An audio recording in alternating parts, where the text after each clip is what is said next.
In this lecture, we have studied about the memory virtualizations. So, virtual memory is the concept where we can virtualize the memory in the various segments or various fragments. So, virtual memory or memory virtualizations is similar to the virtual memory support provided by the modern operating system. And we know that in the traditional execution environment, the operating system maintain mapping of virtual memory to machine memory using page and table, which is one stage mapping from virtual memory to machine memory.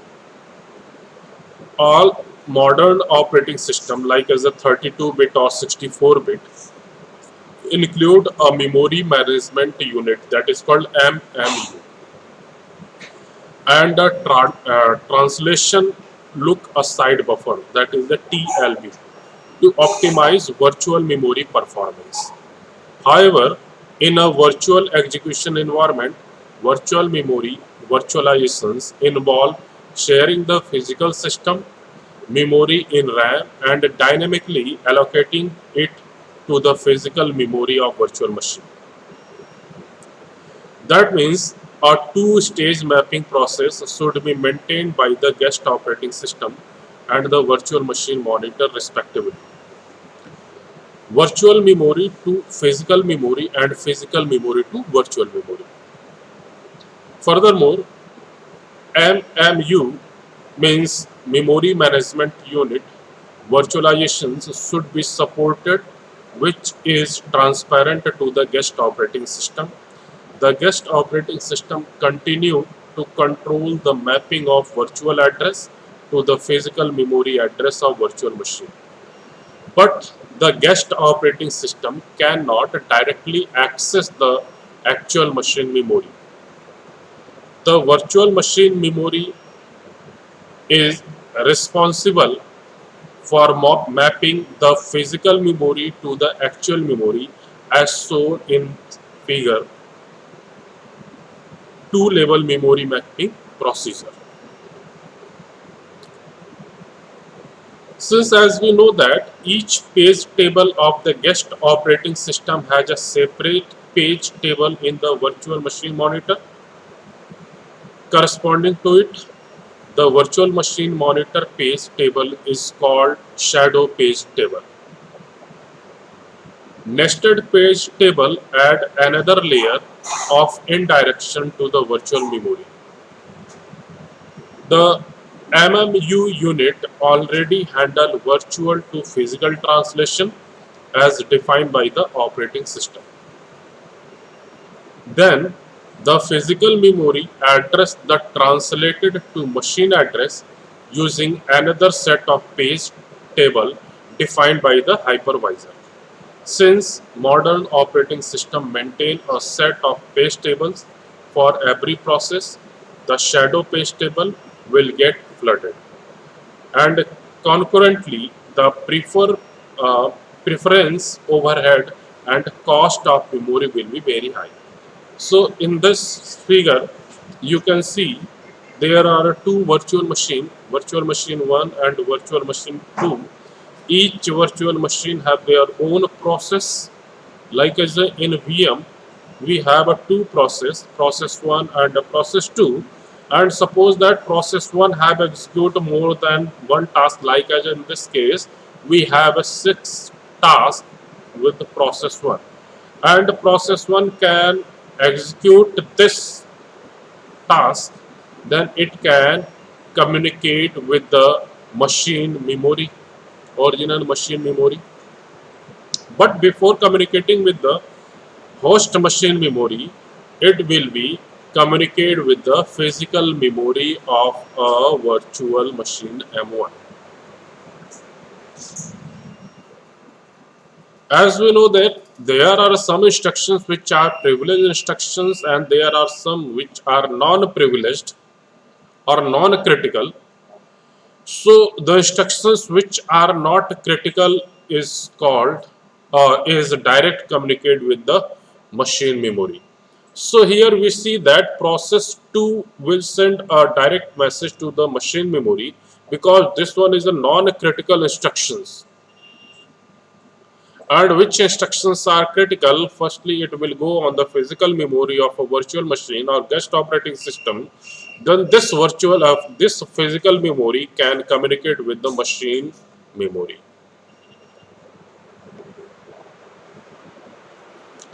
So VMware uses shadow page table to perform virtual memory to machine memory address translation, and processor use TLB hardware to map the virtual memory directly to the machine memory to avoid the two level of translation on every access. When the guest operating system changed the virtual memory to a physical memory mapping, the virtual machine monitor update the shadow page table to enable a direct lookup. The AMD Berkeley processor has featured hardware assisted memory virtualization. Consider an example key extended page table by Intel for memory virtualizations. So this one is a two-level memory mapping procedure which we have already discussed in the previous slide. This one is a two-level memory mapping procedure, and we discussed the example which extend page table by the Intel for memory virtualizations. As we know that the software shadow page table technique was very low. So Intel developed a hardware based EPT technique to improve it. And this one is shown in the figure. And Intel offer virtual processor ID, that is the VPID, to improve use of TLB. Therefore, the performance of memory virtualization is greatly improved. And when a virtual address need to be translated, the CPU will first look for the L4 page table pointed to the guest CR3, since the address in the guest CR3 is a physical address in the guest operating system. So these are the memory virtualizations. Now we will discuss about the input-output virtualizations. So input-output virtualizations involve mapping the routing of input-output request between virtual device and the shared physical hardware. At the time of writing this, there are three ways to implement input-output virtualizations. First one is a full device evaluation.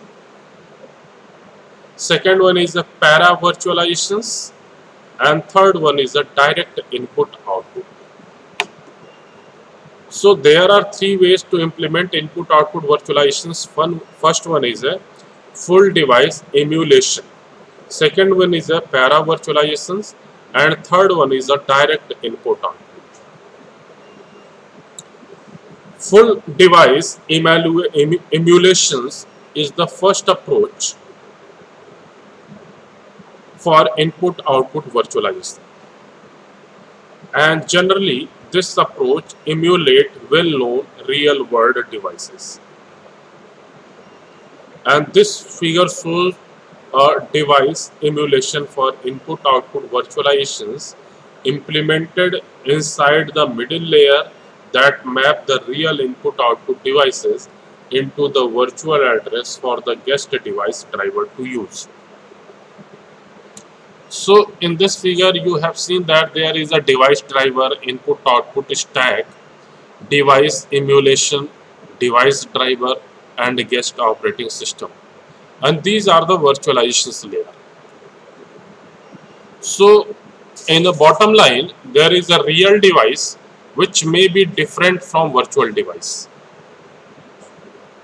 And in the middle layer we have a virtualization layer which emulate the virtual devices, remap guest and real input output address, multiplexes and drives the physical devices, and input output features like as a cow disk. And in the upper layer, there is a guest operating system, and this one is the guest device driver. And this guest device driver will communicate with the virtualizations layer, and virtualizations layer will communicate with the real devices. So all the function of a device or bus infrastructure, such as the device enumerations, identifications, interrupts, and DMA, are replicated in the software. This software is located in the virtual machine monitor and act as a virtual devices. The input-output access requests of the guest operating system are trapped in the virtual machine monitor, which interact with the input-output devices. And all the things are shown in the figure. A single hardware device can be shared by multiple virtual machines that run concurrently. However, software emulations run much slower than the hardware it emulates. The para-virtualizations method of input-output virtualizations is typically used in JET, and it is also known as the split driver model, consisting of a front-end driver and a back-end driver. The front-end driver is running in domain U, and the back-end driver is running in domain 0. What is the domain U? What is the domain 0? All are we have studied in the case of full virtualizations and para virtualizations. They interact means domain U and domain 0 interact with each other via a block of shared memory. The front-end driver manage the input-output request of the guest operating systems, and the back-end driver is responsible for managing the real input-output devices and multiplexing the input-output data of different virtual machines. Although para input-output virtualizations achieve better device performance than full device emulation, and it comes with the higher CPU overhead.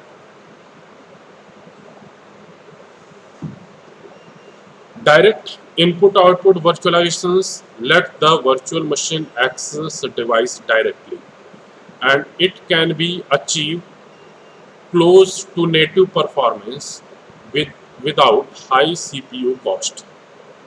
However, current direct input-output virtualizations implementation focus on the networking for mainframe. There are a lot of challenges for commodities hardware devices. For example, when a physical device is reclaimed, means required by the workload to migration, for later reassignment, it may have been set to an arbitrary state that can function incorrectly or even crash the whole system. Since software-based input-output virtualizations require a very high overhead of device emulations, hardware-assisted input-output virtualizations is critical. Intel VTD support the remapping of input-output DMA transfer and device-generated interrupts. The architecture of VTD provides the flexibility to support multiple users model that may run unmodified special purpose or virtualizations aware guest operating systems. Another way of input output virtualizations is self virtualized input output. And the key idea of self virtualized input output is to harness the rich resource of multi core processor. So, multi core processor, all tasks associated with the virtualizations and input output device are encapsulated with the SVIO. So, it provides virtual devices and an associated access API to virtual machine and a management API to the VMM. SVIO identify one virtual interface and every kind of virtualized input output device such as virtual network interface, virtual block devices, virtual camera devices and any other. The guest operating system interact with the VIF device driver and each VIF consists of two message queue. One is for outgoing message and other is for incoming message. So one is for outgoing message to the devices and the other is for the incoming message from the devices. And in addition, each VIF has a unique ID for identifying SVIO. So these are the input output virtualizations. Now these are the function block involved in sending and receiving network packet. So look at here, this one is a network packet sent.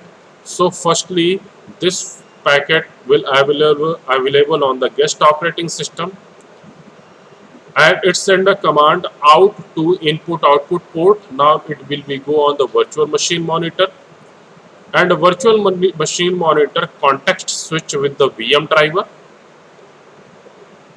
Now this VM driver return to VM app. Now VM app make a call with vManet driver, virtual machine network driver. Now this virtual machine network driver bridge the code and it send to the host Ethernet driver. This host Ethernet driver out to input output devices. Now Ethernet hardware packet launch. So now this one is the portion of sending message. Now we can see what is the portion of receiving a message. So network packet received. This one is the network packet sent. Now let us see network packet received. So this one is a Ethernet hardware packet launch. This one is यहाँ पे हमारा packet send हुआ था. Now we want to receive from this point. So this one Ethernet hardware device interrupt, then host Ethernet driver, and this host Ethernet driver sent to the MANET driver, virtual machine network driver with the help of bridge code, and virtual machine network driver returned from selected to VM app. So this is a memory copy to virtual machine memory and ask virtual machine monitor to raise IRQ request. And now this is a virtual machine monitor raise IRQ and this IRQ sent to the guest operating system and this guest operating system now will send the data to the virtual machine monitor as an input output to input output port. Now this virtual machine monitor now will send to the VM driver and this VM driver will send the data to VM applications. VM driver to virtual machine monitor to the VM driver with the help of context switching and VM driver to VM applications with the help of return from IOCTL. So this one is the figure to the function block involved in sending and receiving network packet. How a packet will send to the network and how are received from the network. Next one is a virtualizations in multi-core processor. So a processor have a more than one core part called multi-core processor. So virtualizing a multi-core processor is relatively more complicated than the virtualizing a unicore processor. Although multi-core processors are claimed to have higher performance by integrating multiple processor cores in a single chip. Multi-core virtualizations has raised some new challenges to the computer architecture. Compiler constructor, system designer, and application programmers. There are mainly two difficulties. First one is application programs must be parallelized to use all core fully. And software must explicitly assign tasks to the core, which is very complex problem. And considering for this challenge, first one challenge is new programming model, new programming language, and the libraries are needed to make parallel programming easier. And the second challenge has spawned research involving scheduling algorithm and resource management policies. And yet these efforts cannot balance well among performance, complexity, and other issues. And as a technology scale, a new challenge called the dynamic heterogeneity is an emerging to the mix of the fat CPU core and the thin GPU core at the same chip, which further complicate the multi-core or mini-core resource management. Then the dynamic heterogeneity of hardware infrastructure mainly come from less reliable transistor and increased complexity in using the transistors. Now let us see what is the difference between physical and virtual processor core. So physical versus virtual processor core and virtual hierarchy. So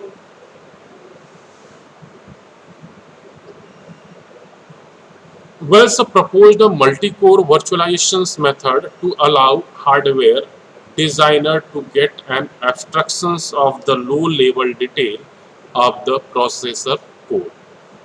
And this technique elevates the burden and inefficiency of managing hardware resource by the software. And it is located under ISA and remain unmodified by the operating system or virtual machine monitor or hypervisor. And this figure illustrates the technique of software visible CPU moving from one core to another and temporarily suspending execution of a CPU when there are no appropriate cores on which it can run. So these are our CPUs C0, C1, C2. These are the chip, and this can communicate with the system software. This one is a software threads or guest virtual machine, and this one is the virtual processor. This is a V3, V2, V1, V0. This is a virtual process. So multi-core virtualizations method that expand 4 vCPU to the software when only 3 core are actually present. And this one is the virtual hierarchy.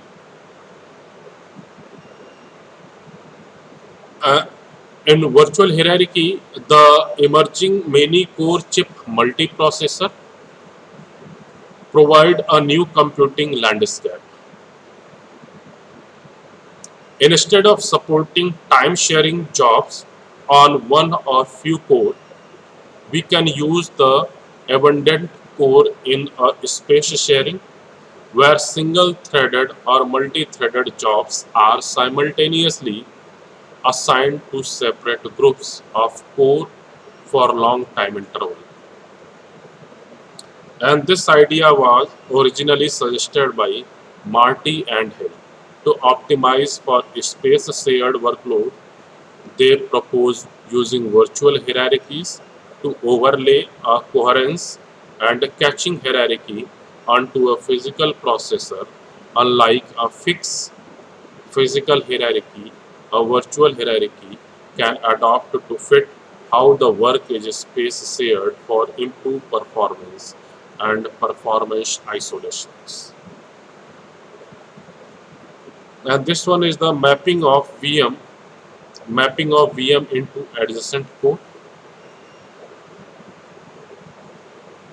This one is CMP server consolidated by space sharing of virtual machine into many core performing multiple virtual cluster to execute various workload. So this one is a multiple virtual cluster assigned to a various workload. And this one is a mapping of virtual machine into adjacent code. So here let us see कि there is a two label 1 and label 2, and in label 1 nothing but label 1 is a mapping of virtual machine into adjacent code. Here there is see that there is a various block available, and each block have a latch, cache memory, processor, and L1 and D. What are these? So VM0 is a database, VM1 like as a, there are various type of virtual machine na. So VM0 like as a database, VM1 is a web server, VM2 web server, VM3 database, middleware, and so on. So these are the level 1 process where we have a cache memory, and where we have a processor, where we have a L&D. Now this will map with the level 2 where the hypervisor can virtualize these things with the help of multi-level core system. So आज का lecture हमारा यहाँ तक है. अच्छा एक और है, last is a virtual disaster recovery planning and testing. So what are the virtual disaster recovery planning and testing? Virtual infrastructure can be complex in a recovery situations. That complexity can be an issue, so it's important to have a comprehensive DR plan. A virtual disaster recovery plan has many similarities to a traditional disaster recovery plan. An organization should decide which system and data are the most critical for recovery and document them. Second is get management support for the data disaster recovery plan. Third one is a complete risk assessment and business impact analysis to outline possible risks and their potential impact. Next one, document step need for recovery, define RTOs and RPOs, and next make a test plan. As with a traditional DR setup, you should clearly define who is involved in planning and testing and the role of each staff member. That extend to an actual recovery event as staff should be ready for their task during an unplanned incident. The organization should review and test its virtual disaster recovery plan on a regular basis, especially after any changes have been made to the production environment. Any physical system should also be tested. While it may be complicated to test virtual and physical system at the same time, it's important for the sake of business continuity.